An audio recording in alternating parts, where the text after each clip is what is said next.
বাবু, রান্না করা মাংস আছে, একদম অল্প দামে, নেবেন নাকি?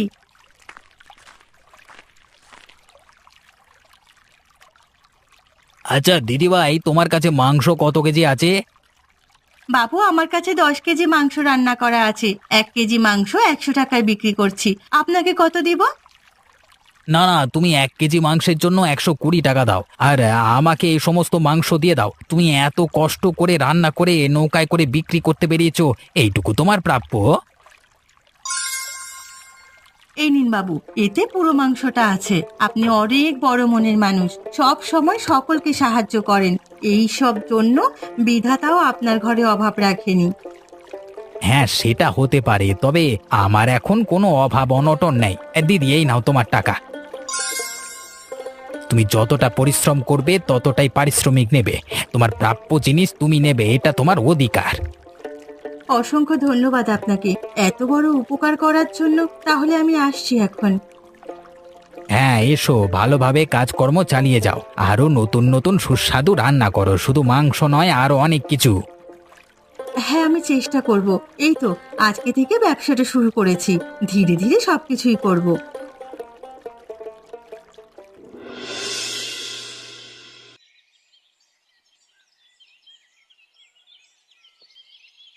দিদি, আমাকে ওষুধটা একটু এনে দাও তো, আমি আর পাচ্ছি না।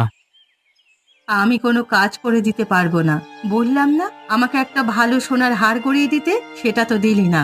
কতগুলো মাস কেটে গেল, আমি তো তোর কোনো কাজই করে দিতে পারবো না।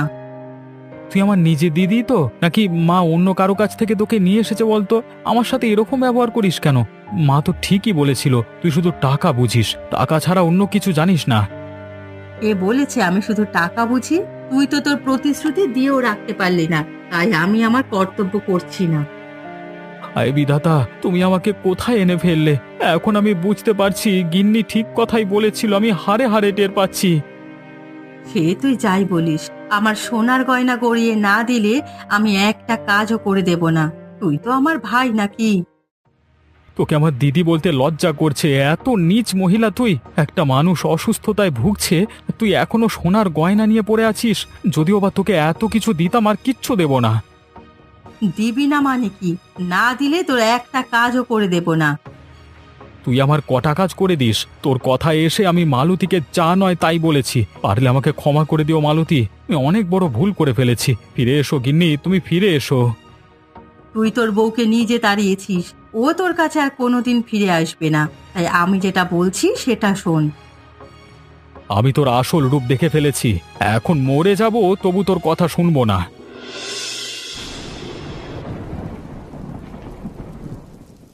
কিরে দিদি, আমি তোকে কখন থেকে বলছি আমাকে ওষুধটা দিয়ে যা, তুই তো জায়গা থেকে একটুও নড়ছিস না।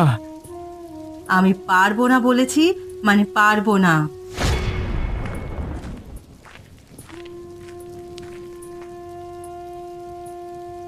তুমি চিন্তা করো না, আমি চলে এসেছি। আমি তোমার দেখাশোনা করব।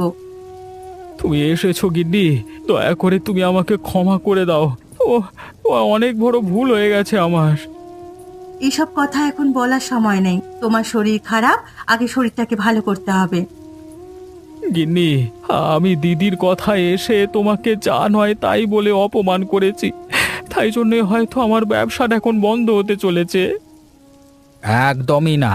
তোমার ব্যবসা বন্ধ হয়ে যাওয়ার পেছনে হাত রয়েছে তোমার দিদির। তোমার কষ্ট আমাকে অন্য দোকানে পাঠিয়ে দিয়ে সেই দোকান থেকে ভাগ নিচ্ছে। সে কি? তার মানে আমার ব্যবসা নষ্ট করেছে আমার দিদি? বাইরের শত্রুদের থেকে কিভাবে লড়বো সেটা আমার জানা আছে, তবে এই ঘরের শত্রুদের বিনাশ আগে দরকার। না রে ভাই, এই বুড়ো লোকটা খুব মিথ্যে কথা বলছে। থাক, আমাকে আর কিছু বলতে হবে না, অনেক তোর কথা শুনেছি, তাই আজকে আমি এই অবস্থায়। চলে যা, চলে যা আমার বাড়ি থেকে, যেখানে পারিস চলে যা। তুই খুব স্বার্থপর, তোর চরিত্র এরকম থাকলে তোকে কেউ আপন করে নিতে পারবে না। ভাই, আমার কথাটা তো একবার শোন, তারপর তুই বুঝতে পারবি কে সত্যি কথা বলছে আর কে মিথ্যে কথা বলছে। না রে, আমি তোর কাছ থেকে কিচ্ছু শুনতে চাই না। এক্ষুনি আমার বাড়ি থেকে বেরিয়ে যা, আর কোনোদিন ফিরে আসবি না।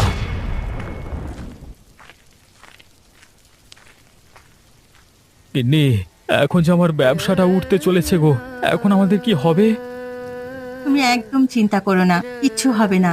কারণ আমি এখন প্রতিষ্ঠিত হয়েছি, নৌকা করে মাংস রান্না করে বিক্রি করছি। আমার ব্যবসা ভালোই চলছে, দুজনের ভালোভাবে চলে যাবে।